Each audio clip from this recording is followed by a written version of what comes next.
do that. We considered the options by the Secretary General on how the international community can react to the appeal launched by the Prime Minister Henri.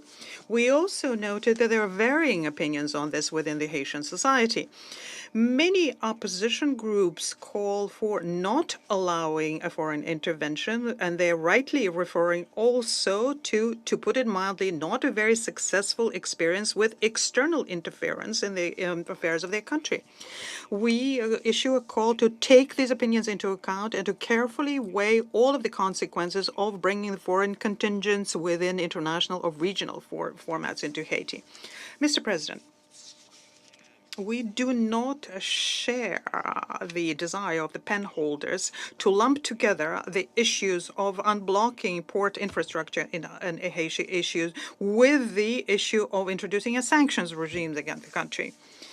We cannot support the attempts to quickly push through a resolution of this Council on the sanctions either. Let me recall that our agreement to discuss restriction measures of the Council were conditioned by us on the considering of their future effectiveness, their targeted nature, and also humanitarian consequences of such steps.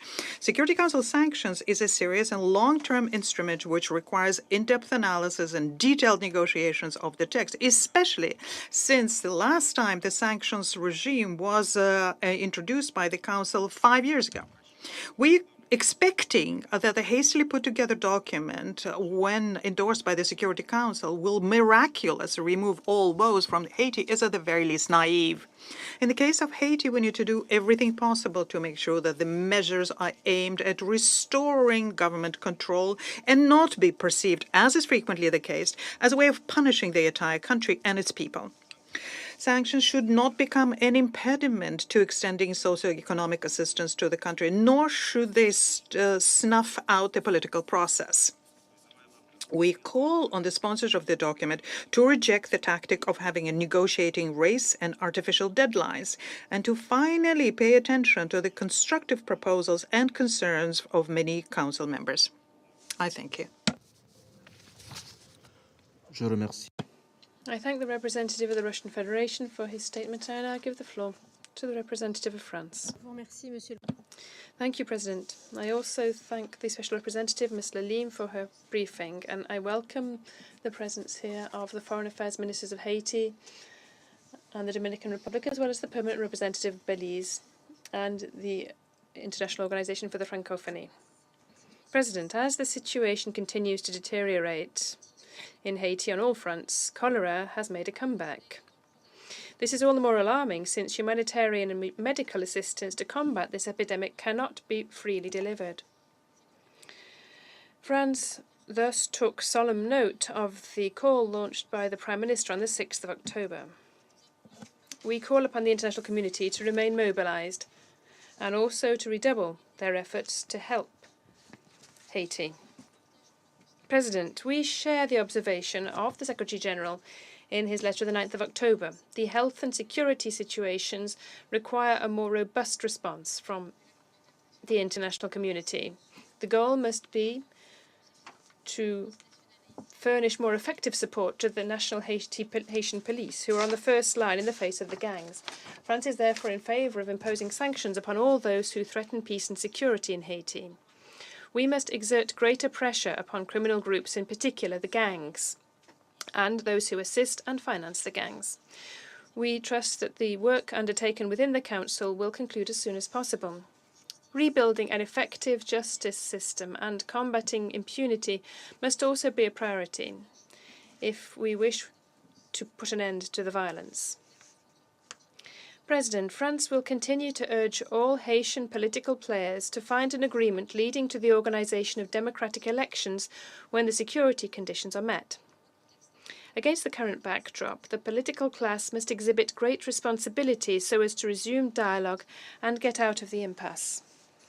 France will also continue to mobilize in order to facilitate supplies to the most vulnerable in the poor neighborhoods of Port-au-Prince and the provinces.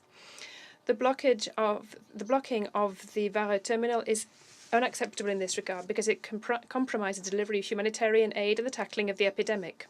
President, France cannot resign itself to the current spiral. We are ready to do more alongside our partners.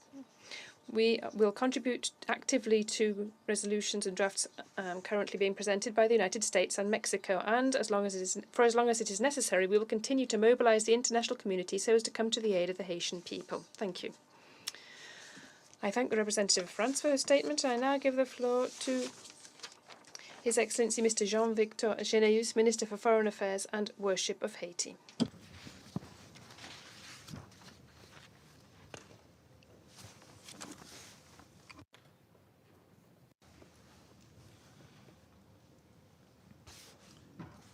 Excellence. Your Excellency, President of the Security Council, Your Excellencies, the Ambassador, Special Representative of the Secretary General, I would like to, first of all, to commend the Presidents by Gabon of the Council in the month of October. I would like to yet once again praise the work carried out by the Special Representative of the Secretary General, Ms. Helen Lalim, and thank her for the presentation of the report. And I would like to also convey to the members of the Council my gratitude for the growing interest they have shown in the Republic of Haiti in the course of their respective statements. I took note of their relevant comments. I welcome the presence at our meeting of the Minister of Foreign Affairs of the Dominican Republic and the efforts this country makes to accompany us in these difficult times. I also would like to welcome the presidents of the representative of Belize and CARICOM and the presence of the High Representative of the IOF with us. Mr. President, the meeting today to discuss the situation in Haiti is for us in Haiti a highly symbolic event. It would be timely to underscore and recall the important date of the 17th October, which is the 2016th anniversary of the death of the father of Haitian independence, Emperor Jean-Jacques Dessalines.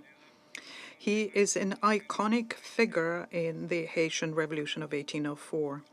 It was under his leadership that we had a sacred union amongst the generals of various political visions and social backgrounds to break the slave system, which was inhuman, and we thus created the first black state in the world. He reinvented the word liberté and changed forever the course of world history by imposing the universal values of respect and human dignity, the same ones that are enshrined in the UN Charter. Mr. President, I have this sensitive mission of bringing to the Security Council the distress call from the entire people which is suffering, and to say loudly and clearly that the people of Haiti are not living, they are surviving.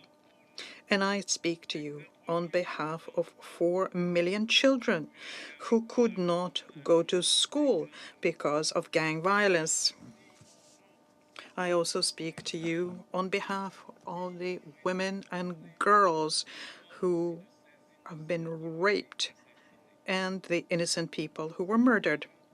It is an opportunity for you to convey to the international community and to the Security Council the deep gratitude of my Prime Minister, His Excellency Dr. Ariel Henry, and of his government for the speed with which you, the Council and Member States, have been considering the case of Haiti and their commitment to our fight against armed gangs and their backers who are terrorizing our population, and this is definitely a step in the right direction.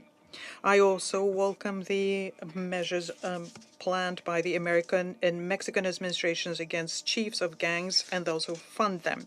I also welcome all of the measures that the Council have already undertaken and those which it intends to adopt so as to stop the scourge which is a topic of major concern for international community.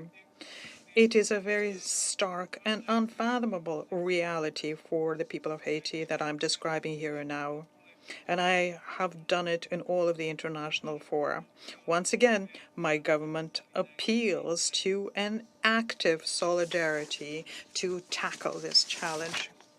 Since the 12th of September, the situation has dangerously deteriorated in my country. Unfortunate and lamentable events are taking place every day. Human lives are lost. There are kidnappings. Public and private property is destroyed. There are rapes, theft, looting, threats, and intimidation. And this plunges the country further into the chaos with extremely serious consequences for all of the people. And now we also have the resurgence of cholera. Mr. President, the resolution 2645 of the Security Council, which was unanimously adopted on the 16th of July, has extended the mandate of the UN Integrated Office in Haiti for a year until the 15th July 2023. Pursuant to paragraph 3, the Council asked the government of Haiti to present an update on the national dialogue process, which brings together all of the Haitian parties, and to do so on the 17th October 2022 at the latest. And it is an objective of my participation in this meeting today. I intend to present to you a summary of the document that the Prime Minister has conveyed to you recently via the Secretary General. It is in a letter dated the 8th of October. Mr. President, in recent weeks, we have witnessed a serious deterioration in the socioeconomic situation of the country. The oil terminal in Tor, in the south of the capital, finds it very difficult to provide fuel through the usual means, and this is because of the gangs which control the neighborhood. On the 12th of October 2022, it was the oil terminal in Varro, the largest in the country, which was occupied and taken over by the armed gangs. And the attempts by the law enforcement to unblock the route failed. They encountered large caliber fire. This situation resulted in a shortage of fuel and led to disastrous consequences for the country. Hospitals had to close their doors or significantly reduce their level of activity. Drinking water no longer flows. Pumping stations have stopped for lack of fuel. Public transport is diminished. The supply of the capital and the provincial towns by foodstuffs becomes difficult and can seriously compound the humanitarian crisis. 12,000 jobs are threatened in the free zone of Caracol, which could close its doors because it does not get fuel. The stoppage of the government fuel subsidy was one of the causes of the socio-political turbulence which shook the country and led to looting and targeted acts of aggression against members of the government and political personalities. They suffered attacks against themselves and their loved ones and their goods. Mr. President, this outbreak is funded by the socioeconomic actors whose interests are a threat. They oppose the stoppage of the subsidies, $400 million on the imports of oil goods. This measure was made the mafia sectors very unhappy, and they decided to sow trouble and block the country. And they decided to stop the process of transition by any means possible. It is in this environment that the desperate Haitians are living on, and this is their daily experience. And they're waiting with impatience to the return to normal conditions, and especially to security, the primary basic goods. It's urgent for Haiti to have a robust support which would come and help the national police so as to stem the humanitarian crisis, neutralize the armed gangs so as to so as to guarantee the free distribution of fuel and facilitate the resumption of activities. In this context, the Prime Minister, His Excellency Dr. Ariel Henry, with a mandate from the Council of Ministers, on the 8th of October, addressed a letter to the Secretary General Antonio Guterres and asked for active solidarity of friendly countries towards Haiti. Mr. President, as regards the level of progress of the national dialogue bringing together all of the parties in Haiti, I would like to, in addition to the initiatives undertaken by the government and the main results arrived at since His Excellency took office in July, I would like to underscore the main salient facts of political negotiations, which are as follows. The Troika initiative, bringing together the university sector, private sector, and the religious sector, acted as a facilitator, and they had the support from BINU. But despite the efforts that they made, this initiative did not bear encouraging fruit. The Dialogue Commission of 11th of September 2022 is a personal initiative by the Prime Minister. It started with the home visit of one of the Montana group. This initiative is called the National Compromise, and it is started by the civil society personalities in Haiti with the support of BINU, and this is what many pin their hopes on. A number of major concessions have been made on both sides. Still, because of a lack of understanding of some and the intransigence of others, the last-minute compromise found with a branch of Montana Group was upended.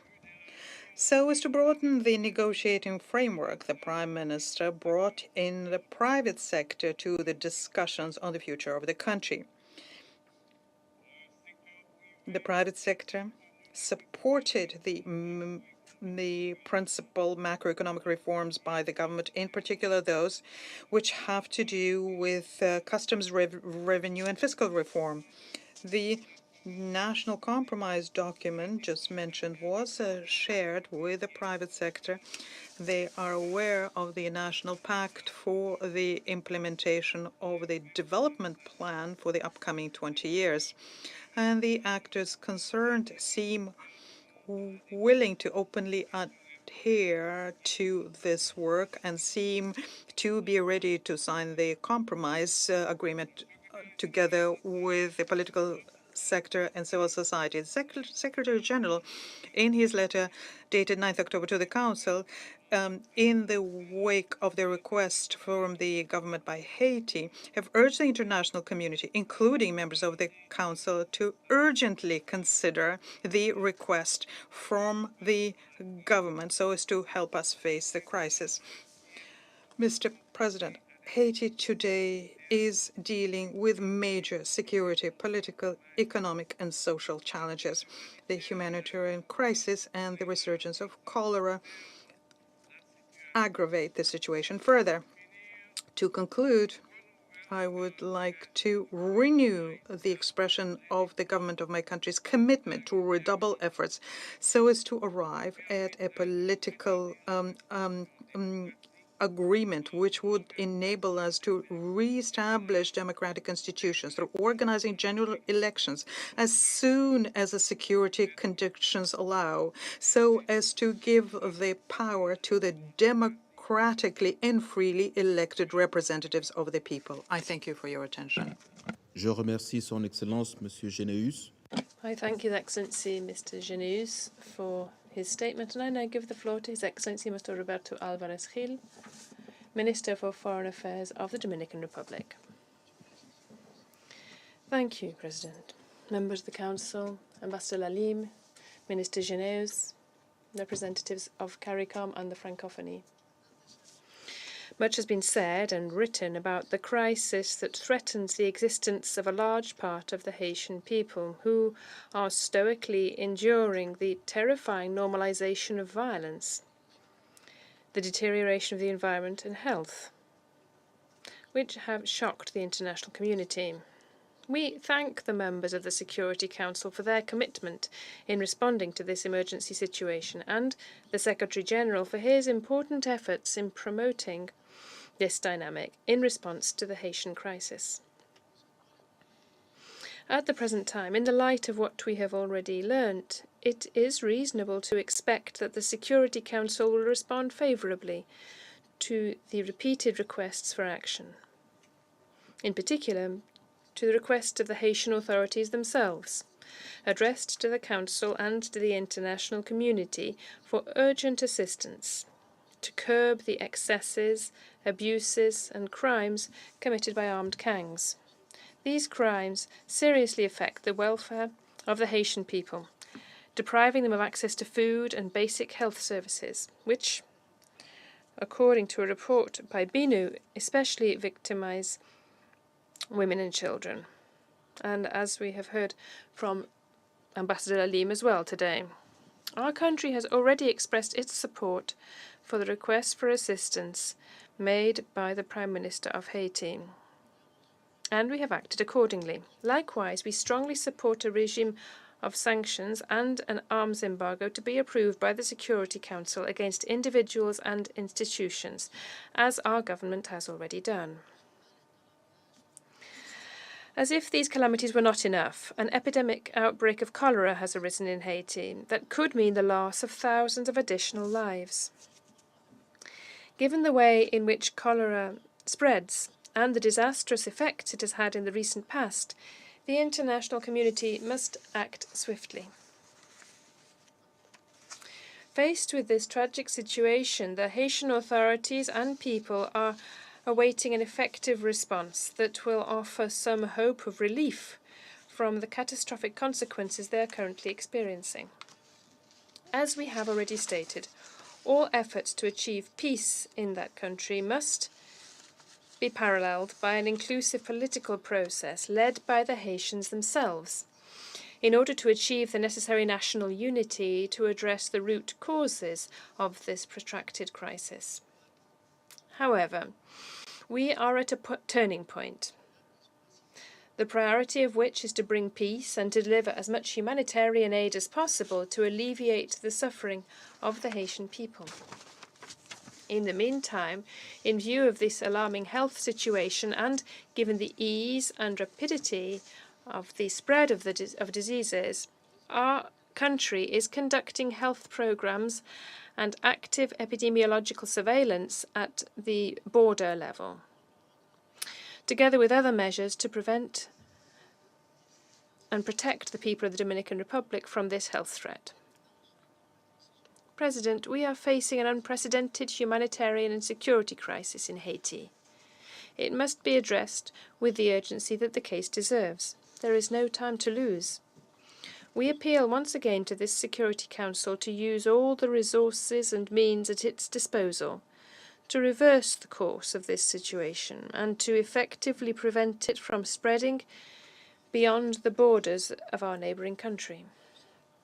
11 million Haitians are demanding this response from the only multilateral organization that has the mandate and responsibility to carry it out. President, we are clear that the principal mandate of this Security Council is to maintain international peace and security. But this principle will never be possible to achieve if a citizen, if a human being cannot, as is the case today in Haiti, give their neighbour a brotherly embrace in peace. This is an essential element of the human spirit. Thank you very much. Je remercie. I thank His Excellency Mr. Alvarez Gil for his statement. I now give the floor to the representative of Belize. Mr. President, I have the honor to deliver this statement on behalf of the 14 member states of the Caribbean community. We thank Special Representative of the Secretary General, Ms. Hélène Lalim, for her briefing and appreciate BINU's efforts in Haiti's stabilization process. Mr. President, CARICOM remains extremely concerned about the situation in our sister nation, Haiti. Peace, security, stability, and prosperity are legitimate aspirations of all peoples, and they are long overdue for the Haitian people. However, there can be no lasting stability in Haiti without a long-term strategy for sustainable development which seeks to strengthen this country's institutions and its economy. Unquestionably, a crucial aspect of stability is security. And in Haiti, gang violence, sexual and gender-based violence, and kidnappings continue unabated, eroding the security landscape, plunging the country into lawlessness, claiming hundreds of Haitian lives, and disrupting the proper functioning of Haitian society. CARICOM firmly condemns the incessant warfare and actions of the gangs that have essentially paralyzed the country, and we emphasize the critical need to strengthen the capacity of the Haitian National Police in a concerted effort to fully restore security and enable the rule of law to prevail.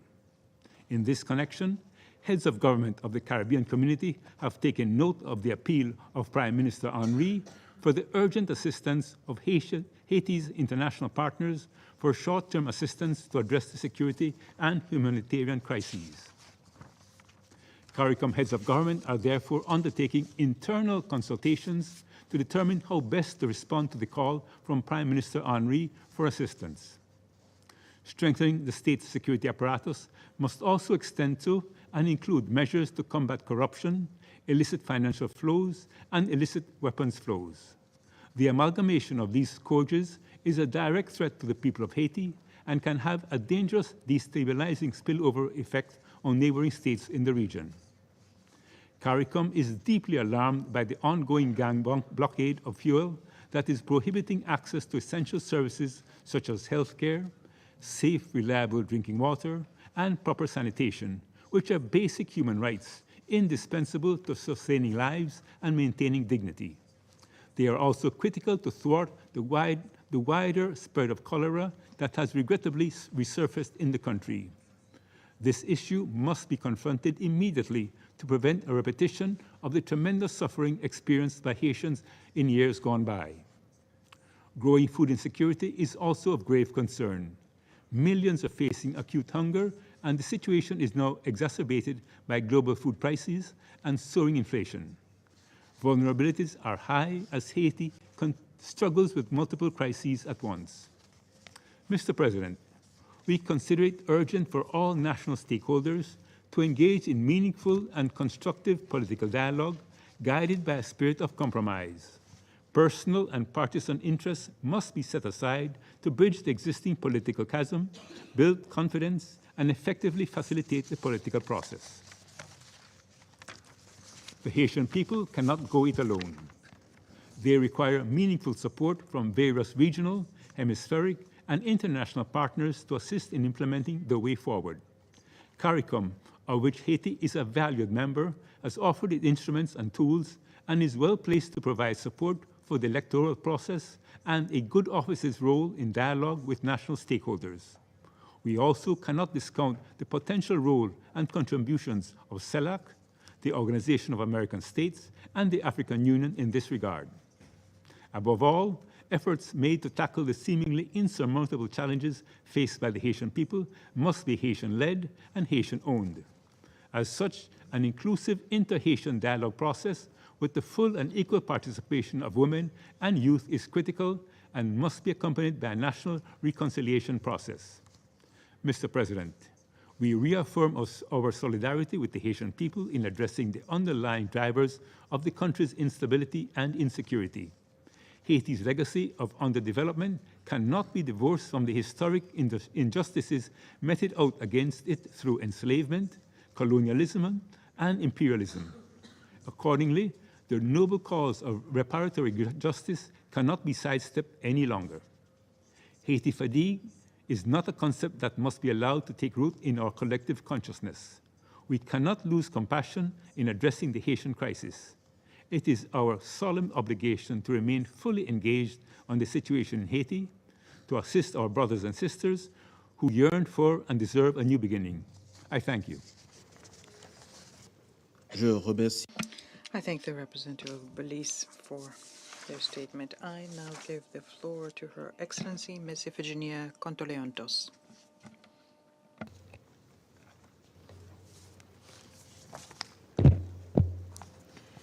Monsieur le Président, Mr. President, members of the Security Council, on behalf of the Secretary General of the Francophonie, Her Excellency, Ms. Louise Mushikiwabo, I would like to thank the Security Council and its President for inviting the IOF to this meeting on the situation in Haiti.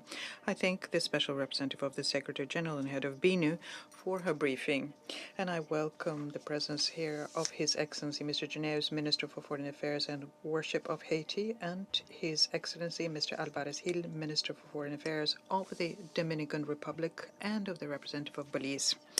The International Organization for the Francophonie has always displayed solidarity with Haiti, at the same time politically and through technical assistance to various institutions. The Secretary General of Francophonie regularly brings together member states and governments on the situation in Haiti. She sent 2 missions to look at the ways and means towards a peaceful and consensual solution to the difficulties. In the recent months, she undertook consultations with many partners, both bilateral and multilateral, so as to promote a concerted dynamic on the issue of inter-Haitian dialogue. Technically speaking, the IOF has constantly mobilized cooperation programs in support of the system of education, political stability, democracy consolidation, and capacity building for national institutions in such areas inter alia as elections and the rule of law. Since last year, the IOF, together with UN Women, launched an initiative to strengthen the capacity of women candidates for leadership roles. And together with UNESCO, the young Haitians in the media were trained in the fundamentals of journalism and fact-checking, but also in the professional techniques for election coverage.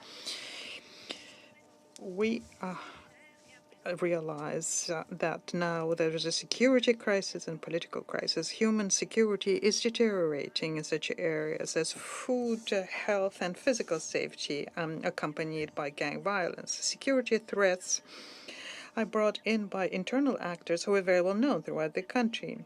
The gangs stoke violence and organize kidnappings. They overpower the state in its capacity to ensure its sovereign functions when it comes to domestic security.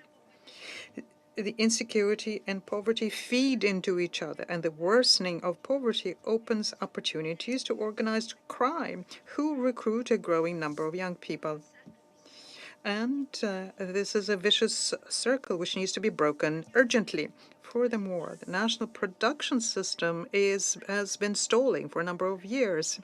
Haiti only produces 13.6% of its rice consumption, this basic staple. The erosion of economic viability of the country and the political legitimacy deprives the state of being able to act against the proliferation and use of small arms and light weapons in the country, in particular by non-state actors. The support to Haiti can also go through help with agricultural production and manufacturing so as to reduce significantly the unemployment amongst the young. Politically speaking, the failure of the recent civil society initiative to sign a political agreement between the Prime Minister and opposition groups shows the difficulty of organizing a national dialogue, and the persistence of political impasse create a climate of defiance towards the political and economic class. Mr. President, the urgency today in Haiti is to restore security and ease humanitarian crisis. The current situation is a real threat to stability and security to all of the other countries and the Caribbean, the Americas, and beyond. And the Francophonie is fully in support of the options and initiatives of its partners here. We support the current initiative in the Council to sanction the heads of gangs and their backers.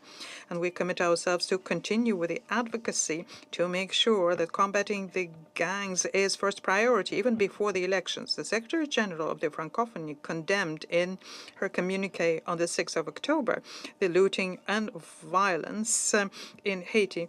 She asks that all national and international efforts be mobilized to react to the humanitarian emergency. And she invited national authorities to create the conditions to resume the supply of basic goods and fuel, to make sure that the health system is functioning and that there is water supplies restored. We're happy to have contacts with CARICOM so as to work together and accompany Haiti and look for Haitian solutions. The Francophonie remains committed to promoting inter-Haitian political dialogue involving the support of the international community. We remain available to play the role of mobilizing partners in this regard. I thank you. Je remercie Son Excellence. I thank Her Excellency Ms. Contoleantos for her statement. There are no more names inscribed on the list of speakers. I now invite Council members to continue our discussion on this subject in informal consultations. The meeting is adjourned.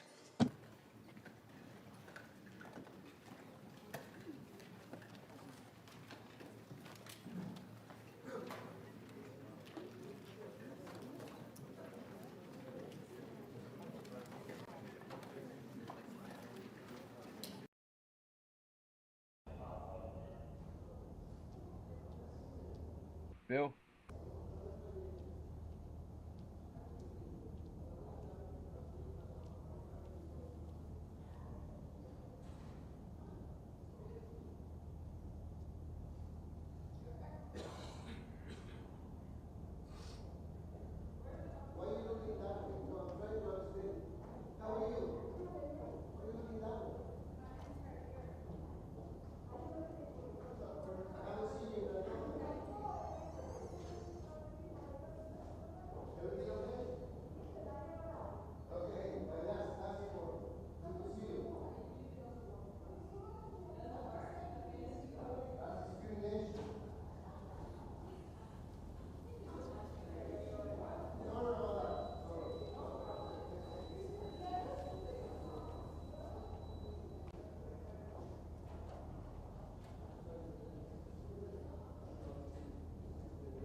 planteado en el bien de abajo.